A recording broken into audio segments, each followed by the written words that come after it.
विदर्भातील उष्ण तापमानातही जर कोणी स्ट्रॉबेरी सारखे थंड प्रदेशातील पीक यशस्वीपणे घेत असेल तर नक्कीच ती बातमी खास आहे.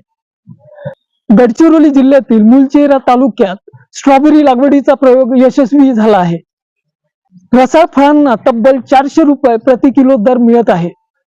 विशेष म्हणजे उष्ण हवामान असूनही योग्य तंत्रज्ञान, ठिबक सिंचन, मल्चिंग पेपर आणि योग्य व्यवस्थापनामुळे उत्पादन दर्जेदार झालेले आहे.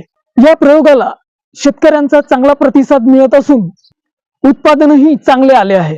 स्थानिक बाजारपेठेत थेट विक्रीमुळे वाहतूक खर्च कमी झाला आणि उत्पादन वाढले.